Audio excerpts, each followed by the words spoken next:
तस्वीरें देख रहे हैं करनाल के कल्पना चावला मेडिकल कॉलेज से। आप सभी लोगों से अपील, जो भी लोग इस वीडियो को, इस खबर को देख रहे हैं, इसे साथ के साथ शेयर जरूर कर दें। अब से कुछ ही सेकंड में जो करनाल के डीसी हैं निशांत कुमार यादव, वो जुड़ेंगे हमारे साथ और आपको बताएंगे कि आखिर जो गाइडलाइन सरकार की तरफ से जारी की गई हैं उस पर वो क्या कहना चाहते हैं। आप सभी लोगों से अपील, इस वीडियो को देखने वाले इस वीडियो को साथ के साथ शेयर जरूर कर दें। आप देख सकते हैं कि कल्पना चावला मेडिकल कॉलेज में वहाँ डीसी निशांत कुमार यादव पहुंचे हैं। कल्पना चावला मेडिकल कॉलेज के जो डायरेक्टर हैं उनके साथ और सीएमओ करनाल है उनके साथ जो बातचीत है वो करते हुए नज़र आ रहे हैं। क्या कुछ कहना चाहेंगे वो एक बार हम बात करेंगे करनाल के डीसी निशांत कुमार यादव से। आप सभी लोगों से अपील, इस वीडियो को देखने वाले इस वीडियो को साथ के साथ शेयर जरूर कर दें। सीधी तस्वीरें इस समय करनाल के कल्पना चावला मेडिकल कॉलेज से आप देख रहे हैं, जहाँ पर डीसी निशांत कुमार यादव अब जुड़ेंगे और जानेंगे उनसे कि क्या कुछ वो इस बारे में कहते हैं। सर, क्या कुछ मीटिंग थी आज, क्या कुछ फैसला हुआ सर? एक तो आज हमने जो मीटिंग की है ये शहर के जो मुख्य प्राइवेट अस्पताल हैं इनको बुलाया था। साथ में हमारे डायरेक्टर कल्पना चावला और सिविल सर्जन साहब भी थे, हमारे सिविल हॉस्पिटल के पीएमओ भी थे। एक तो जो मेन मुख्य मुद्दा मीटिंग का था वो था ऑक्सीजन की अवेलेबिलिटी। इस तरह की बातें कई जगह से आई थी कि ऑक्सीजन की शॉर्टेज है कुछ हॉस्पिटल्स में।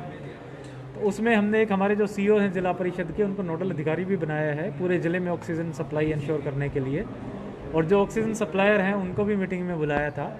तो ये चीज़ इस समय मैं बिल्कुल स्पष्ट कर दूं कि हमारी कल्पना चावला मेडिकल कॉलेज में भी और सभी प्राइवेट अस्पतालों में भी इस समय पर्याप्त ऑक्सीजन उपलब्ध है। और हरियाणा सरकार, केंद्र ने कल सारे के सारे राज्यों में अलोकेशन कर दी है ऑक्सीजन की। तो उसमें हरियाणा सरकार को भी एक फिक्स्ड कोटा अलॉट कर दिया गया है पानीपत रिफाइनरी से।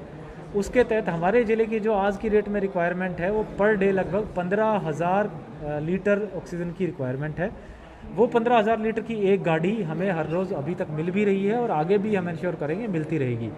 उस 15,000 लीटर में से 5-6 हज़ार लीटर तो कल्पना चावला में कंज्यूम होती है, बाकी 10,000 लीटर जितने भी प्राइवेट अस्पताल हैं उनमें मिल के कंज्यूम होती है।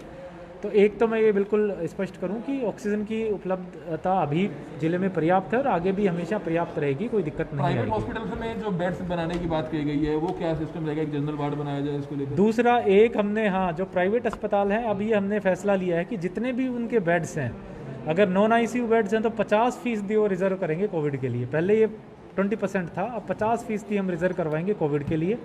और जो आईसीयू बेड्स हैं वो 70% रिजर्व करेंगे कोविड के लिए। तो यानी अगर किसी के पास 10 आईसीयू बेड्स हैं तो 7 पे वो कोविड का ट्रीटमेंट करेगा और 3 पे नॉन कोविड पेशेंट्स लेगा। इसी प्रकार से टोटल अगर 100 बेड हैं तो उसमें से 50 बेड रिजर्व करने पड़ेंगे कोविड पेशेंट्स के लिए जो विद ऑक्सीजन सपोर्ट होंगे। तो इससे हमारा जो कोविड का जो इंफ्रास्ट्रक्चर है वो निश्चित रूप से आराम से पर्याप्त रूप से बढ़ जाएगा। रेमडेसिविर इंजेक्शन है उसकी बहुत ज़्यादा ब्लैक चल रही है, आपने अभी छापे भी लगवाए करनाल में, उसके बावजूद जो ब्लैक है लोग चंडीगढ़ से पंचकुला से ला रहे हैं। इंजेक्शन की अवेलेबिलिटी नहीं है सर इजीली। देखिए, एक रेमडेसिविर के बारे में बल्कि मैं मीडिया से अपील करना चाहूँगा। आप सारे लोग यहाँ के प्रिंट, इलेक्ट्रॉनिक, सोशल मीडिया यहाँ बैठा है, आप ज़िले के सभी लोगों तक ये बात पहुँचाएं कि एक बिल्कुल स्पष्ट सी बात है, रेमडेसिविर जो है उसको बिना एक तो रिकमेंडेशन के, डॉक्टर की प्रेस्क्रिप्शन के बिल्कुल भी परचेज़ करने की कोई कहीं से कोशिश ना करें।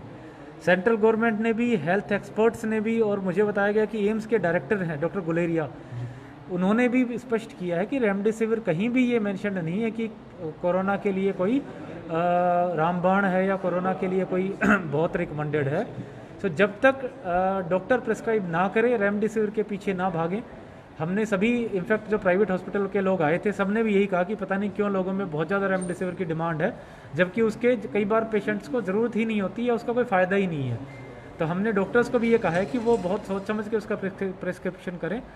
और लोगों को भी आपके थ्रू अपील है, क्योंकि इसकी बहुत ज़्यादा एक बबल क्रिएट कर दी गई है और ये मैसेज ये चला गया है कि रेमडेसिविर से तुरंत जो है हर चीज़ हल हो जाएगी, इसलिए इस चीज़ की इतना जो है डिमांड में आई है। तो आपके थ्रू मैसेज कराना चाहूँगा कि जब तक डॉक्टर प्रेस्क्राइब ना करे बिल्कुल उसके पीछे ना भागें।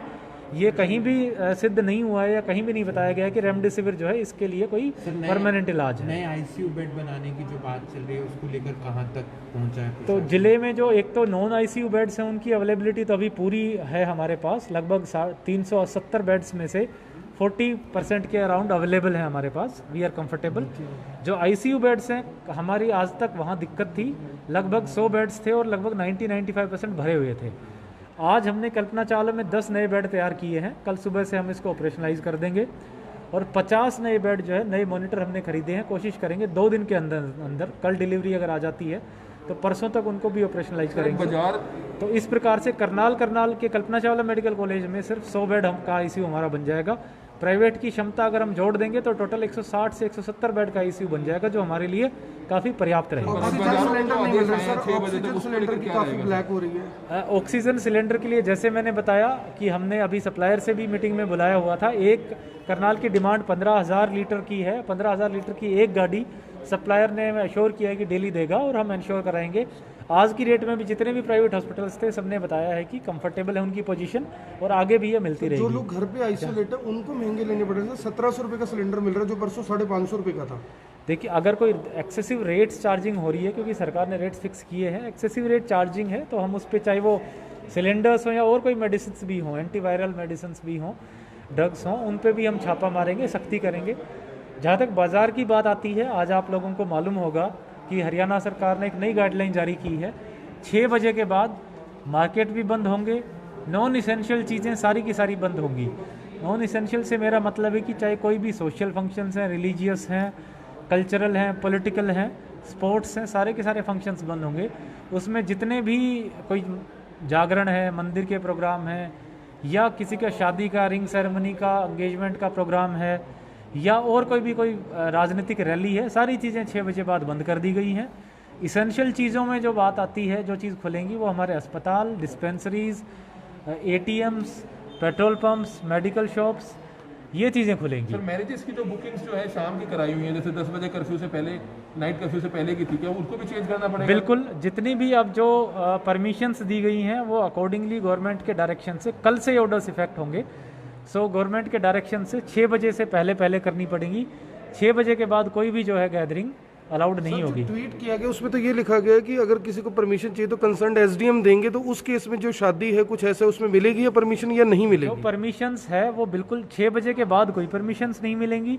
जितनी भी परमिशंस हैं 6 o'clock से बिफोर, जो गैदरिंग्स की परमिशन थी हमारी, जो पहले भी चल रही थी, जिसमें हम 50 की और 200 की गैदरिंग्स थी, वो चालू रहेंगी। लेकिन वो परमिशन जो अब तक वो परमिशन 9 या 10 बजे तक लागू होती थी, अब वो सिर्फ 6 बजे तक लागू रहेगी। होटल्स या रेस्टोरेंट्स के लिए क्या रहेगा सर? वो भी बंद रहेंगे या होम डिलीवरी कर पाएंगे? होम डिलीवरी हम अलाउ कर देंगे, हमने इस पे चर्चा भी कर ली है।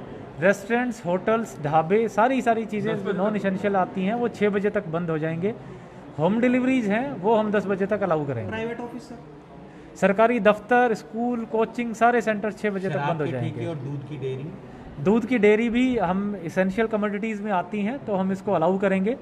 शराब के ठेके पे गवर्नमेंट से क्लैरिफिकेशन ले लेंगे, जो अभी तक क्लैरिफिकेशन थी वो 10 बजे तक की थी। एक बार क्लैरिफिकेशन लेने के बाद जिस तरह की पोजीशन होगी, मुझे जहाँ तक मेरा मानना है 6 बजे तक। करनाल इंडस्ट्रियल एरिया है, काफ़ी एग्रीकल्चर की यहाँ पर इम्प्लीमेंट्स की हैं, क्या वो काम कर सकती हैं फैक्ट्रीज में? इंडस्ट्रीज़ के बारे में बिल्कुल, एक तो वो सरल हरियाणा पोर्टल पे परमिशन के लिए अप्लाई कर दें। अगर इन हाउस लेबर लगती है, अगर रात भर इन हाउस प्रोडक्शन चलता है और लेबर की मूवमेंट नहीं है तो वो बिल्कुल काम कर सकते हैं। लेकिन अगर लेबर की मूवमेंट्स हैं, फॉर एग्जांपल अगर कोई 9 बजे अपने लेबर को बुला रहा है रात को, वो अलाउड नहीं है। फैक्ट्री मालिक वहीं इंतजाम करें तो बिल्कुल चला सकते हैं। एक चीज हॉस्पिटल बनाने की बात की गई है, कहाँ ये होंगे और कितने? अभी तो हमने एक तो कोविड केयर सेंटर बनाया है, वो जो हमारा फूसगढ़ में कम्युनिटी सेंटर है, उसको हमने बनाया है और उसमें लगभग उसकी हमारी कैपेसिटी होगी 250 के आसपास। इसके बाद जो कोविड हॉस्पिटल्स हैं, डेडिकेटेड कोविड हॉस्पिटल, अभी वो हमारा कल्पना चावला ही रहेगा।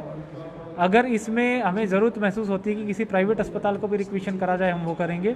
एक चीज़ मैं विशेष रूप से बताऊं, चूँकि हमारी कोविड की ICU की कैपेसिटी हम कल्पना चावला में बढ़ा रहे हैं, तो हमने IMA से आग्रह किया है कि वो अपने डॉक्टर्स की ड्यूटी लगाएं। तो यहाँ जो ICU चलेगा उसका एक पर्टिकुलर ब्लॉक जो है हम पूरा का पूरा IMA के सुपुर्द करेंगे। IMA के डॉक्टर्स वहाँ अपनी ड्यूटीज़ देंगे और उस ICU को चलाएंगे। सर, जो आपने 6 बजे के सर बाद आपने बताया कि 6 बजे के बाद मूवमेंट पब्लिक कर सकती है लेकिन मार्केट्स बंद रहेंगी, ऐसा आदेश है सर? बिल्कुल। नाइट कर्फ्यू का जो टाइमिंग है वो तो हमारा 10 बजे ही है, 6 से 10 लेकिन तक जो movement हो शॉप्स, सकती हाँ है। मूवमेंट हो सकती है, लेकिन शॉप्स और बाकी सारे एस्टेब्लिशमेंट बंद रहेंगे। एडवाइजेबल ये है कि 6 बजे के बाद मूवमेंट ना करें। अगर कोई खोलता है सर तो? अगर कोई शॉप खोलता है तो कार्रवाई करेंगे। उसमें हमारे एक तो धारा 188 IPC की डिजास्टर मैनेजमेंट एक्ट भी है और 144 के ऑर्डर्स मैं आज इशू करने जा रहा हूँ, तो उसके तहत कार्रवाई होगी।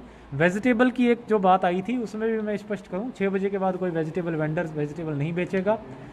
उसके बाद जो सेंट्रलाइज्ड मंडी हमारी लगती है, हम 1-2 दिन में व्यवस्था बनाएंगे। उसको डिसेंट्रलाइज्ड करके, जब लॉकडाउन था तो हमने सेक्टर्स में डेजिग्नेट की थी मंडियाँ, तो अलग अलग एरियाज़ में अब वो मंडीज़ भी बनाएंगे, हॉकर्स की भी ड्यूटी लगाएंगे ताकि लोग एक जगह जो है वहाँ पे इकट्ठे जाके ना सब्जी हो। मंडी भी आम लोगों के लिए हरियाणा में कई जगह पे बंद की गई है, तो क्या कल से 5 से बिल्कुल। 11 आम आदमियों के लिए भी बंद कर दी गई है तो सब्जी उसमें हम एक बार पहले व्यवस्था बनाएंगे कि हम उसको डिसेंट्रलाइज कर दें। जैसे ही 1-2 दिन में व्यवस्था बनती है, उसके बाद हम जो हमारी सेंट्रलाइज सब्जी मंडी है उसको बंद कर देंगे। सर 500 प्लस केस हर रोज आने लग गया, लोग जागरूक नहीं हो पा रहे। ऑटो वगैरह में, रिक्शा में जो है ना, बिना मास्क के ट्रैवलिंग करते हैं।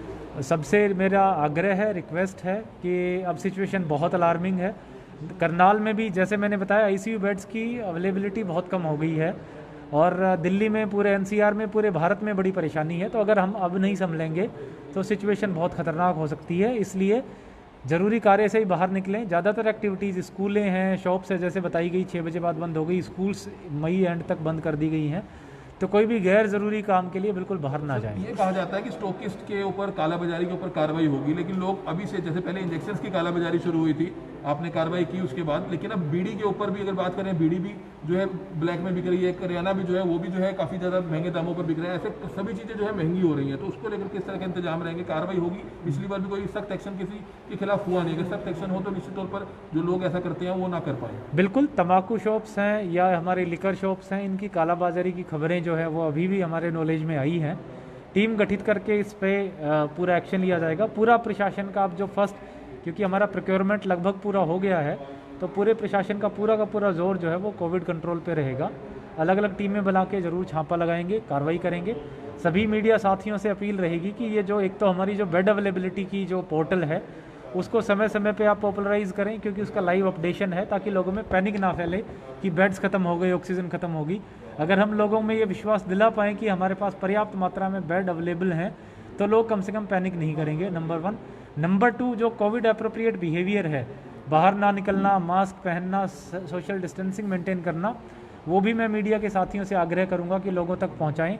और नंबर 3, जो अननेसेसरी एक बबल बना है रेमडेसिविर और बाकी कई सारे ड्रग्स के बारे में, वो भी आप ये प्रेस्क्राइब करें, आगे बताएं, पॉपुलराइज करें कि बिना डॉक्टर्स की प्रिस्क्रिप्शन के उस पर अननेसेसरी उसके पीछे ना भागें। उससे बिना वजह जो है पेशेंट्स को परेशानी उठानी पड़ती है और उसका कोई फ़ायदा नहीं है। सर, गृह मंत्री जी का जो ट्वीट आया उसमें मार्केट्स के बारे में लिखा है, तो हाईवे के होटल रेस्टोरेंट का क्या रहेगा? क्या 10 बजे वाली गाइडलाइन रहेगी? 6 बजे वाली ढाबे, रेस्टोरेंट्स, होटल जो है हम 6 बजे इसको बंद करवाएंगे और कल से शर्तें लागू होंगी। डिटेल्ड जो है ऑर्डर्स इसके मैं जारी कर दूंगा। जहाँ जहाँ ऑक्यूपेंसी या रूम फैसिलिटीज़ हैं उसमें कोई दिक्कत नहीं है। होटल्स वगैरह में अगर कोई गेस्ट रुका है वो बिल्कुल रुके, ऐसा नहीं है कि उसको 6 बजे अपने गेस्ट को बाहर निकाल देना है, ऐसा बिल्कुल नहीं है।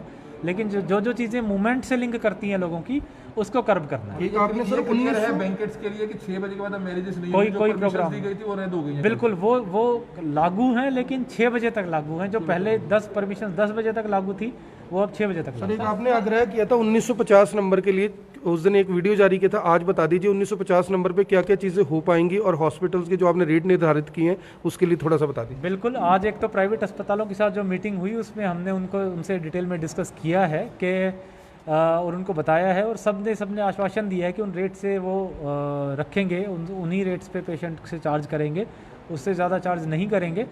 फिर भी अगर कोई या तो हॉस्पिटल से बेड अवेलेबिलिटी या किसी भी तरह की ओवर चार्जिंग की शिकायत आती है, होर्डिंग की शिकायत आती है, कहीं कोई ऐसी शिकायत हो कि कोई दुकान खुली है रात को भी, या कोई इस तरह की एक्टिविटी है, रेस्टोरेंट खुला है, तो 1950 पे हर तरह की शिकायत दे सकते हैं।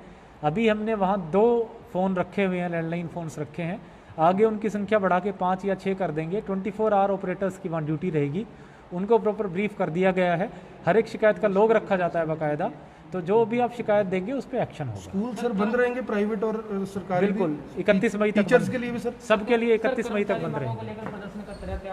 टीचर्स के लिए स्कूल बंद रहेगा। जो लोग ये कह रहे थे कि प्राइवेट अस्पतालों के लिए आदेश नहीं है, वो गलत थे। तो स्कूल सभी के लिए बंद रहेंगे। डीसी निशांत कुमार यादव थे, सीधे तौर पर उन्होंने कहा कि जो आदेश दिए गए हैं, मैं आपको बता दूं कि कोरोना को लेकर करनाल जिला प्रशासन काफ़ी ज़्यादा गंभीर और संजीदगा से काम करता हुआ नज़र आ रहा है। प्राइवेट अस्पतालों की बैठक ली जा रही है, डॉक्टर्स की बैठक ली जा रही है, बिजनेसमैन की बैठक ली जा रही है। अभी आपने देखा कि करनाल के जो डीसी हैं निशांत कुमार यादव, सीधे तौर पर उन्होंने कहा कि किस तरह से अब किसी भी तरह की छूट नहीं दी जाएगी। 6 बजे तक के बाद सभी बाजार बंद रहेंगे। 6 बजे के बाद लोग मूवमेंट कम करें, ये बात कही है। जो लोग जिम के बारे में पूछ रहे हैं, जिम भी पूरे तरीके से बंद रहेंगे।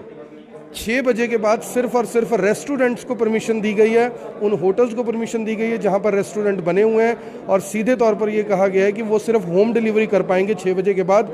इसके लिए सहमति ज़रूर बनी है, लेकिन बाकी सभी दुकानें, बाकी सभी दफ्तर, चाहे वो सरकारी हो, प्राइवेट हो, बैंक्स हो, 6 बजे के बाद बंद रहेंगे। अगर इस बारे में आप कोई शिकायत देना चाहते हैं, कोई भी बात कहना चाहते हैं, अपनी बात रखना चाहते हैं, सुझाव देना चाहते हैं, तो आप 1950 नंबर पर संपर्क कर सकते हैं। 1950 नंबर पर कंप्लेंट कर सकते हैं। आप सभी लोगों से अपील, जो भी लोग इस वीडियो को, इस खबर को देख रहे हैं, इसे साथ के साथ शेयर ज़रूर कर दें। जागरण पूरी तरह से बंद रहेंगे, शादियाँ कैंसिल कर दी गई हैं, तमाम तरह के जो होटल रेस्टोरेंट्स के कार्यक्रम थे उनको पूरे तरीके से बंद कर दिया गया है। किसी तरह की कोई परमिशन नहीं मिलेगी, ये डीसी निशांत कुमार यादव की तरफ से साफ कर दिया गया है कि किसी भी तरह की परमिशन 6 बजे के बाद नहीं मिलेगी। आप सभी लोगों से अपील, जो भी लोग इस वीडियो को, इस खबर को देख रहे हैं, इसे साथ के साथ शेयर ज़रूर कर दें।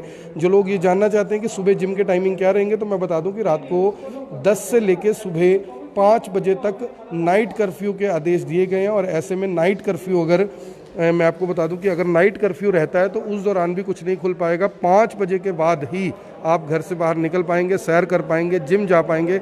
आप सभी लोगों से अपील, जो भी लोग इस वीडियो को, इस खबर को देख रहे हैं, इसे साथ के साथ शेयर जरूर कर दें। सीधी तस्वीरें और बड़ी खबर हमने आपको दिखाई करनाल के कल्पना चावला मेडिकल कॉलेज से, जहां पर करनाल के जो डीसी हैं निशांत कुमार यादव, उन्होंने एक बड़ी बैठक ली। सभी जो निजी अस्पताल के संचालक हैं उनसे बात हुई, जो कल्पना चावला मेडिकल कॉलेज के डायरेक्टर हैं उनसे बात हुई, जो CMO करनाल हैं डॉक्टर योगेश शर्मा, उनसे बात हुई। तमाम जो अधिकारियों थे उनकी बैठक ली गई और मीडिया को उसकी ब्रीफिंग करते हुए बताया गया कि अब जो 6 बजे के बाद के आदेश है वो ये हैं कि आप बाहर भी नहीं निकलेंगे। ये लोगों को रिक्वेस्ट की गई है। हालांकि 6 से 10 बजे तक आप बाहर घूम सकते हैं, लेकिन जो मार्केट है वो पूरे तरीके से बंद रहेंगे। रेस्टोरेंट केवल और केवल होम डिलीवरी कर पाएंगे, इसमें सहमति बनी है। ये करनाल के डीसी निशांत कुमार यादव के आदेश हैं। आप सभी लोगों से अपील, इस वीडियो को देखें भी, इसे शेयर भी करें। आप देख रहे हैं Event 24, मैं हूं आकर्षण उपल करनाल से, आप सभी के साथ लाइव। धन्यवाद।